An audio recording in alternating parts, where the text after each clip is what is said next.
ಶಿವನಾದರೂ ಭೂಲೋಕದಿಂದ ಕೈಲಾಸಕ್ಕೆ ಬರುತ್ತಿದ್ದಾರೆ.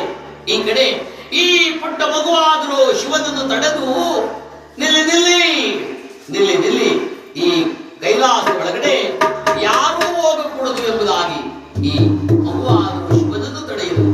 ಅರನಾದರೂ ಮಗು, ನೀನು ಯಾರು? ನನ್ನನ್ನೇಕೆ ತಡೆಯುತ್ತಿರುವೆ?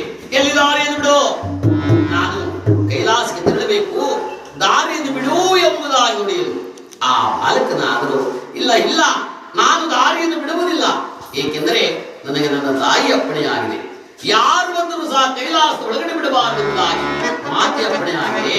ಆದ್ದರಿಂದ ಮಾತೃವಾಕ್ಯವನ್ನು ಮೀರಲಾರೆ, ನಾನು ನಿಮಗೆ ದಾರಿಯನ್ನು ಬಿಡಲಾರೆ ಎಂಬುದಾಗಿ ಆ ಪುಟ್ಟ ಬಾಲಕನಾದರೂ ಹಠ ಮಾಡಿ ಹಠ ಮಾಡಿ ಶಿವನನ್ನು ತಡೆಯುವುದು. ಶಿವನು ಎಷ್ಟು ವಿಧವಾಗಿ ಹೇಳಿದರೂ ಸಹ